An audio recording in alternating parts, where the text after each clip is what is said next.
Welcome to Streams of Income, hosted by best-selling author and entrepreneur Dr. David Powers, where we discuss streams of income, passive income, residual income, and even why there are dinosaurs and zombies in this intro. Fasten your seatbelts and get ready to dive in.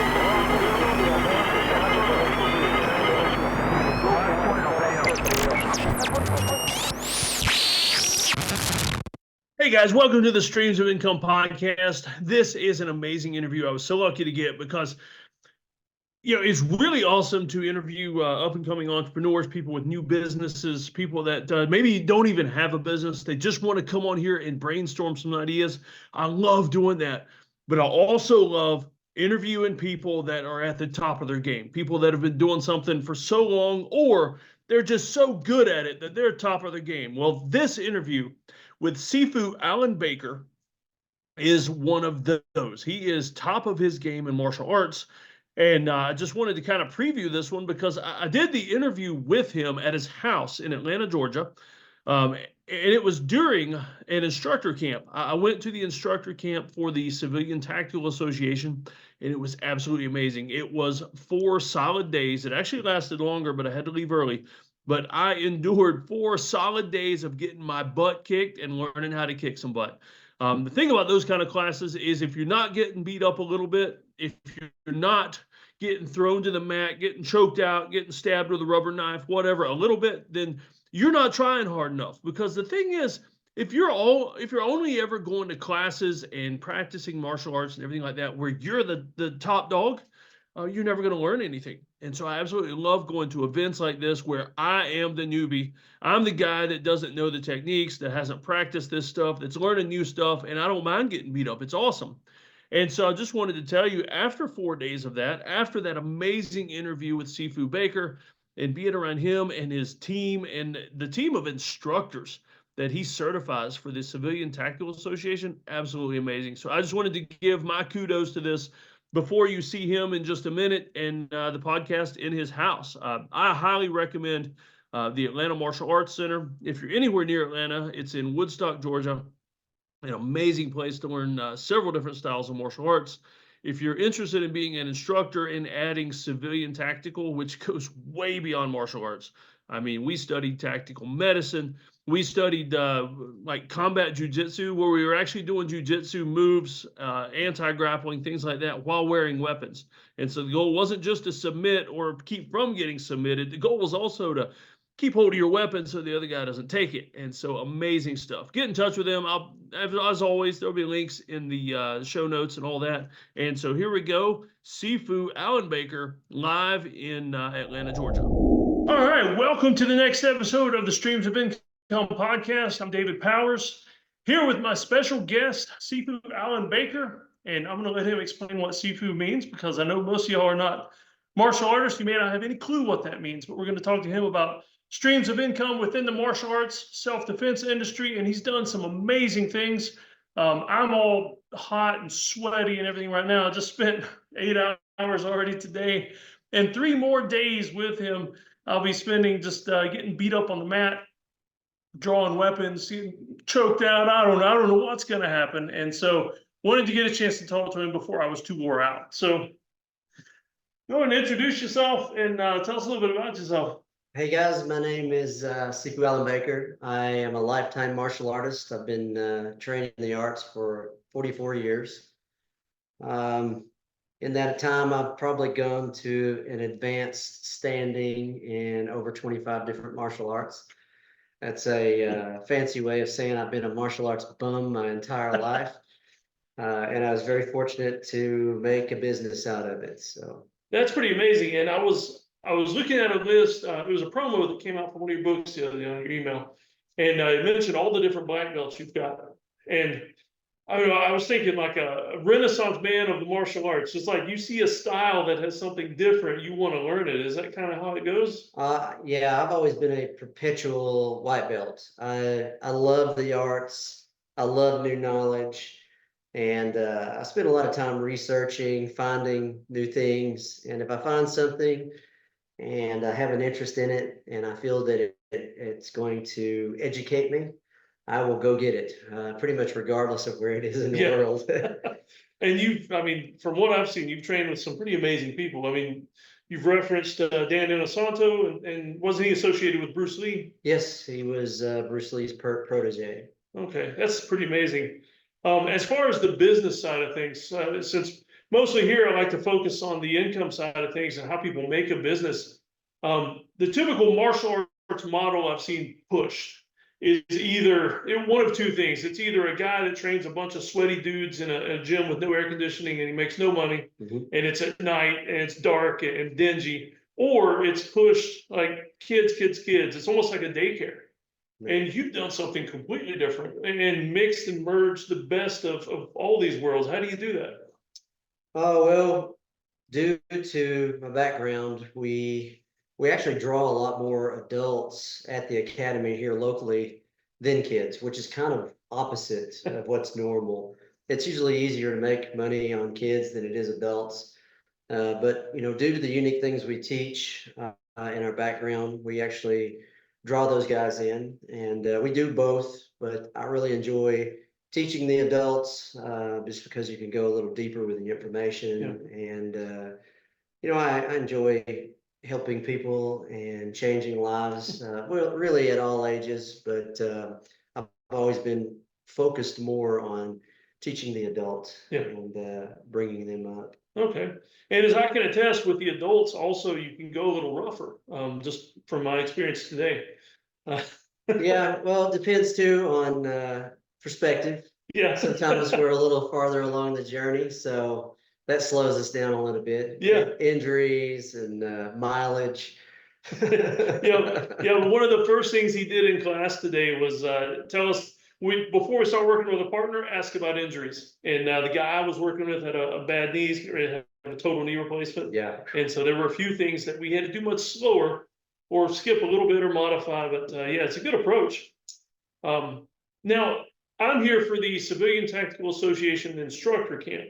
Can you tell us a little bit about that, the CivTech Association? Well, one of the businesses I started probably about 17 years ago was called Baker Defensive Tactics. And one of the things it does is it designs programs for clients around their environments. So like law enforcement, we would go in and we build it around what they have to wear, the laws they have to follow. We did a lot of work in the protection industry, protection agents, bodyguards, military. And a lot of these programs were teaching interagency. So we didn't teach a lot on the civilian level, but I was getting a lot of requests for that information. And so due to the demand for it, we started to put together a program that was more on the civilian level, but answered those things that a lot of martial arts sometimes miss, dealing with things on the legal side, how it looks visually, because we're a visual world now. Everything's getting recorded and thrown up on Instagram. So that can be used against you possibly. So we have to take that into consideration. And the accumulation of that curriculum became civilian tactical, which we abbreviate and call CTAC. And we ended up putting an association together because we had so much interest in individuals wanting to become instructors and teach the material at their academy. Some guys are running private lesson programs, or they're teaching training groups. There's many ways that you could monetize the concept. But that's how it came into being. Okay. And that's what I find really interesting is you've created something that helps, it monetizes you and your skill and your expertise, but you're also teaching other adult martial artists how to monetize themselves. Correct. I mean, it's not just the working with weapons, the grappling, all that. You're actually teaching us how to handle students, how to do drills, how to keep the paying customers happy. I mean, that's right. So many things that go into this, and like this weekend that I'm here, it's not just a bunch of fighting. It's like a business school for martial artists almost. It's pretty neat. Yeah, we actually have a business plan that comes along with it. Of course, it can be adjusted to someone's culture because it varies across academies and individuals, and we'll probably touch base on a little bit of that. because, you know, business is business. Regardless of what you're in, if you have a good understanding of the fundamentals, you can create something. And that's, you know, as an entrepreneur, that's an important thing is having that finance support system. It creates freedom for us if we do it correctly. Yeah, absolutely. Now before I forget, what's the best way to get in touch with you if people want to find out more? Probably my main website, which is sifualanbaker.com, SIFUALANBAKER.com. So be sure to get in touch with him if you're interested. And not only that, I mean, we're working out at the Atlanta Martial Arts Academy, and a really nice facility. And it's got the nice soft mats when I get thrown on the ground, that kind of thing. And what kind of stuff do you, if people are in town, I know you do regular classes, but you also do a lot of seminars. Yes, we have the academy here in Woodstock, and I have a staff that works for me, and they pretty much run the academy now. And that happened due to my travel schedule. Pretty much every weekend I'm somewhere in the U.S. teaching. I get to be at home this week because we have an at-home camp. But the schedule's been pretty crazy lately. Yeah. We're already booking into 2025 too, so next year's going to be an adventure. That's a good problem to have, but it does keep you busy. And as we speak, there's a trainer at the academy doing a jiu-jitsu class. Correct. Yeah, the guys, they run class through the week, whether I'm here or not tonight. I think they have some kickboxing and some Brazilian jiu-jitsu going on. Yeah, so an important lesson to learn for business. Always find good people under you that can, or not under you, that's a bad way to think about it, but just an excellent team that can manage things when you're gone, and you don't have to worry about quality or anybody getting hurt or anything like that. Yeah, the key word is team. In my experience is you can hire employees or you can build a team. And one of the things about a team is they are introduced to an environment of growth themselves. You know, as an entrepreneur, sometimes we'll go out and we'll build multiple revenue streams, businesses. And then when I bring the team in, one of the things I'll tell them is you will get introduced to these ideas and the methodology so you too can create. And so a lot of my guys that's been with me for a while, they have also built revenue streams and businesses. And a lot of times it's related to the same industry. So we kind of end up, the rising tide. We end up helping each other build businesses and growth, and you come up with a really good team that is capable of a lot of things and a lot of hustle. Yeah, it's pretty amazing. And one of the guys that was teaching firearms tactics today was he said he was a competitive shooter. Correct. And I mean, hopefully eventually he'll be making some good money with that. And he's actually one of the staff who probably in the last 4 years has created a firearms education business. Has a very unique business model, approaches it in a really interesting way, and it's been growing really good for him. Yeah. He kind of set it up and said, this is going to be my retirement. But it's been nice to watch it kind of catch up to where he is. So he's kind of having to scratch his head and go, oh, am I going to keep doing this over here or should I start doing that? It's nice to see something grow and get to that point sooner than you expected. Yeah. And he's an excellent instructor. I mean, all my time in the military, I don't think I learned as much about pistol handling as I did today from him. And that's he's got a passion for it. Yeah, you can tell. Yeah, and that's a powerful thing. Yeah, both in teaching and in business. And he's got a good presence too. I mean, he was, guys, we all, testosterone driven. We all want to be the alpha male, but he was confident without being overbearing. And I mean, you put a good team under you there. From what I've seen. Well, he gets a chance to exercise his teaching methodology often. Yeah. Use him as much as you can before he retires. Yeah. Yeah. All right. So I'll tell you what, let's do a quick rundown of all the different streams of income that you can think of. I know you've written books. Yes. You've got a podcast. You have the Martial Arts Academy, which a lot of times may be taught by others. And so you can do some other things. So what else do you have going on that you could consider different streams that you've done in the past or still doing? Well, we mentioned earlier the tactical training business. It keeps me pretty busy throughout the year. I do a lot of work with law enforcement, military, the bodyguard industry. It can come in and teach pre-made program, so to speak, or program design, which is the niche that we feel. Sometimes a program doesn't fit what a client needs, so we'll come in and look at where the client lives, where they work, how do they operate on a daily basis, what do they wear, what do they drive, and we will build that program specifically around their environment. So that would be one. Another one is a association development, design, and operation business. Okay. So one of the things we'll do is we come in for professional martial artists, and we will build the business for them, their association. Mm-hmm. And then if they, depending on the level of involvement, we may end up running it for them in the background. So a lot of the big name martial artists out there, I might be behind the scenes running things, working on the website, setting up their camps and that sort of thing. And we actually work with quite a few recognizable individuals right now in that industry. Also doing some speaking and coaching. I have a program called Warriors Path. It's a self-leadership program. And it's based on a lot of the things I use myself to do the things I've done through life. And that's been growing. So we've been doing more speaking on it, coaching.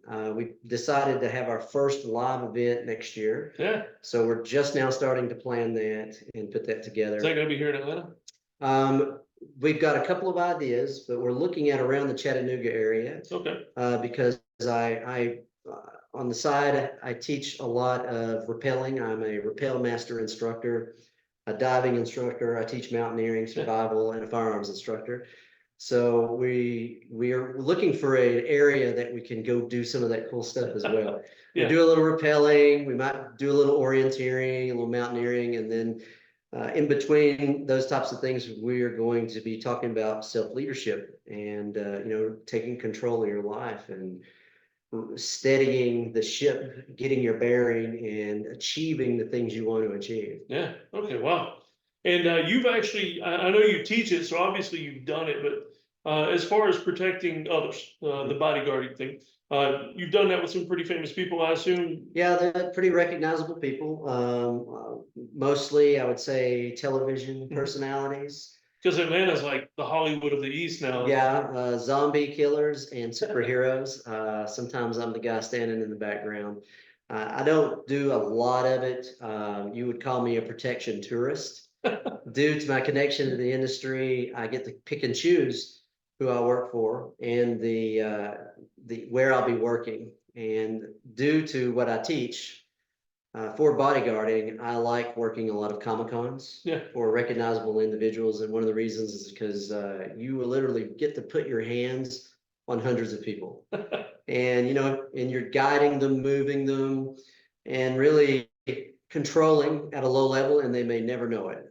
So that's I enjoy doing that because it educates me, makes me better. Oh yeah, and I've been here to Dragon Con in Atlanta before, and it's pure chaos. Oh, it is. Yeah, and I can see how some of those lessons is coming out of the training this week. A lot of what you taught us just today was helping guide someone where you want them to go, right? And without it appearing like you're fighting or you're forcing anything, right?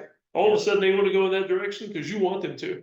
Yeah, it's an interesting position working as a bodyguard because you could be completely in the right to put your hands on someone, but it not look correct, and it will embarrass your client, and you just lost your job.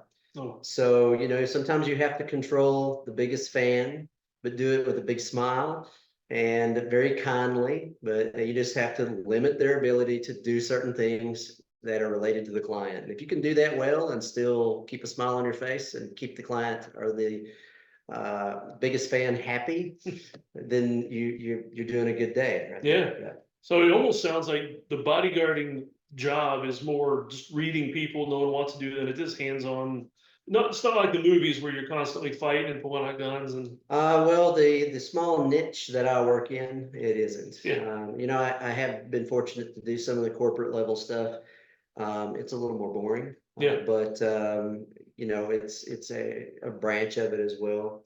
And it doesn't look anything like what you see in the movies. You're suit and tie, standing in the back room waiting. Yeah. Your job is to be invisible until you're needed. Correct. All right, I'll tell you what, we'll close out with this. My final question I always like to ask everybody is, because we all get into so many streams, like we just have this curiosity and this passion to keep trying things and just to see if it works sometimes. If you had to dump all your streams and you could pick one, or you had to get rid of all those and you could move into a new one, what would be your dream stream of income that you would do for the rest of your life? Oh, wow. Like just one thing. God, man, you're really spitting me in a corner.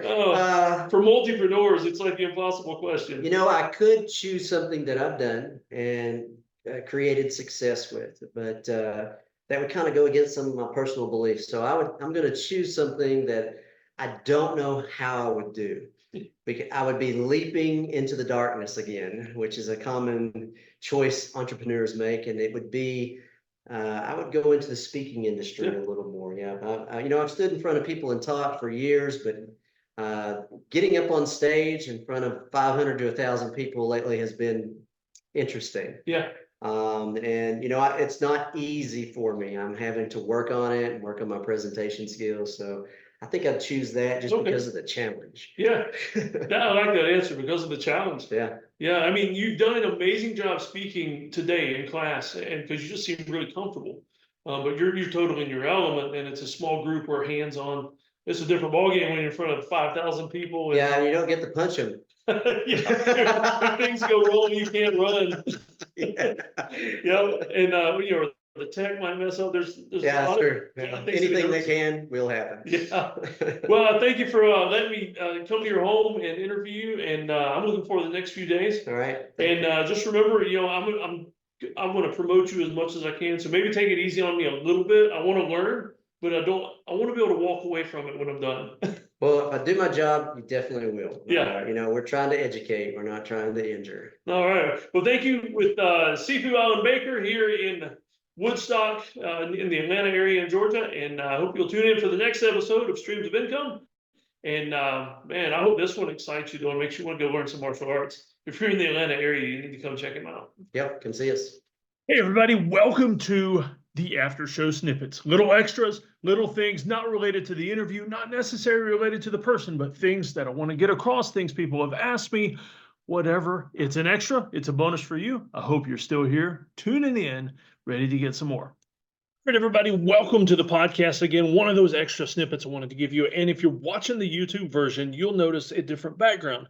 Instead of sitting at my desk where I'm usually at, because you can still see Chucky over there, I'm over here at the stand-up desk. Got a huge monitor. Matter of fact, let me just huge monitor there. I didn't want you to see the screen too close to zero in on that. But you can also see more of my basement office. But it's not a dark, dingy basement. It's actually one where I can see out. And frequently get distracted by squirrels and things like that. And but it's nice having some sunlight coming in. So I wanted to talk to you about Tulsa King. Who in here, tell me in the comments, wherever, who watches Tulsa King? It's on Paramount Plus, stars Sylvester Stallone, one of my favorite shows. I really enjoy it. They're in their second season.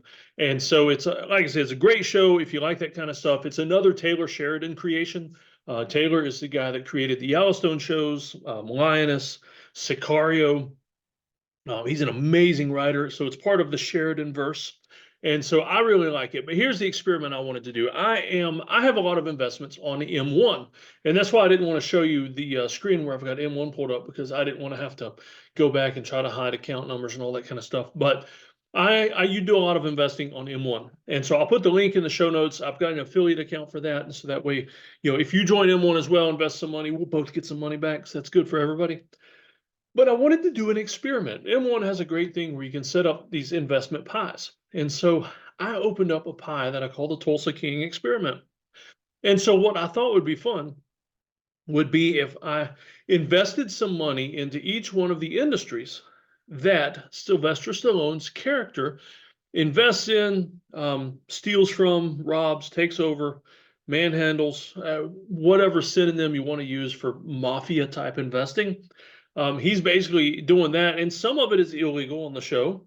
Illegal money coming from this thing, whereas, like any good mobster or criminal, he has legitimate enterprises to funnel the money through. Just like on Breaking Bad, they had the car wash.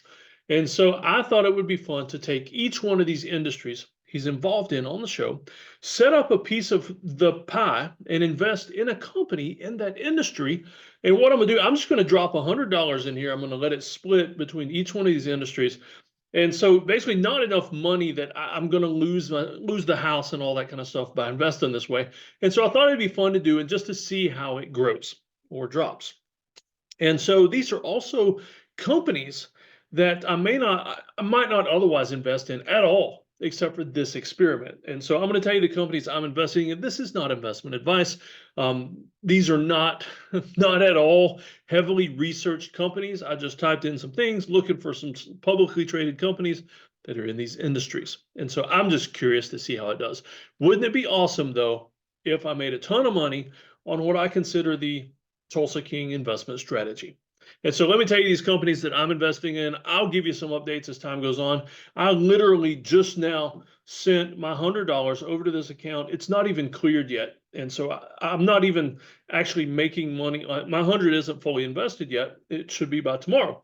And so I will give you some updates, but let's go down the list. So one of the first companies he got involved with in Tulsa, Oklahoma was a cannabis dispensary.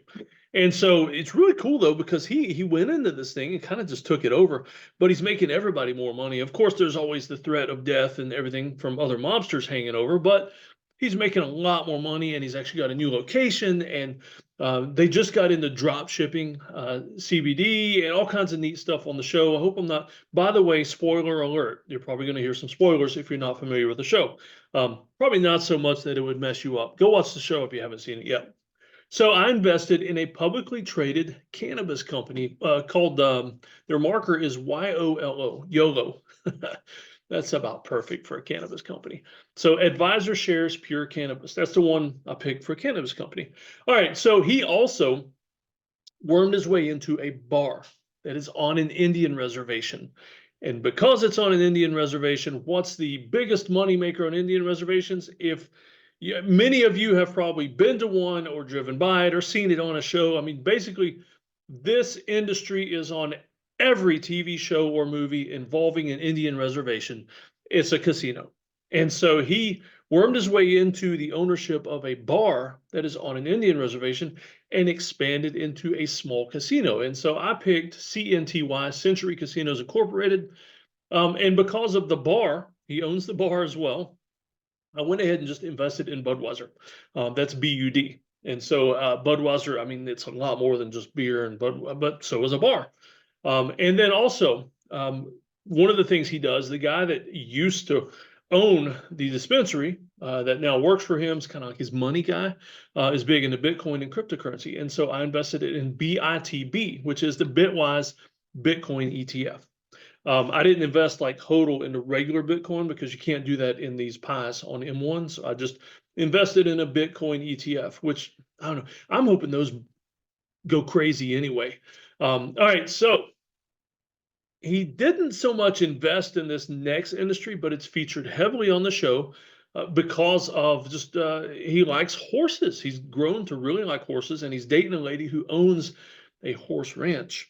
And also, interesting enough, if you do watch the show, there is a young blonde lady who he met. She was a waitress at a coffee shop, and now he pays her to help take care of the horses. But that's actually his daughter in real life on the show. And so I thought that was pretty cool. But since he's sort of involved in horses and a horse ranch, I invested in CHDN, which is Churchill Downs Incorporated. And so big horse racing company there. And so recently, though, on season two new industries he's involved in on season 2 is an auto dealer and wind farms. And so for the autos, I just went super easy and invested in Ford Motor Company. That's an easy pick for me. I've been a Ford guy like forever, not strictly a Ford guy. I drive a Dodge truck now, but I just went ahead and picked Ford because Ford is also involved with Volvo, Land Rover, some other companies as well. And so also, then we get into the wind farms, which is a new industry on season 2, because he bought a wind farm. This is cool. One of the things I really like about the show, even though it's a lot of gangster stuff, it's a lot of illegal stuff, there's a lot of just bad stuff going down. I love how the business is done on the show. Not all of it, or most of it isn't illegal. And they go over a lot of business stuff. And so even the marijuana is legal there, the dispensaries, the growth of it. And so he bought a wind farm so that he could provide his own power to do aquaponics to grow marijuana. And so he's going to be expanding the marijuana farms immensely through aquaponics powered by his wind farm. And so I invested in TPIC, which is TPI Composites, and they actually I believe they make the blades. They actually make the blades on these huge wind farms that you see out west. I've seen some in the mountains of Pennsylvania. And so these huge wind farms, that company in real life makes the blades. And so that is my foray into the Tulsa King investment strategy. Like I said before, I'm not an investor. This is not investment advice. It's only something I'm doing as a fun play thing with play money. Like I said, only $100, but I'm curious to see how it goes. I'm going to have fun with this, and I'll keep you updated. And if you want more information, whatever, I'll throw some stuff in the show notes, or just get in touch. I love comments and emails and things like that. And so it lets me know people are listening and may or may not like what I'm doing. And so that is it for the Tulsa King investment strategy.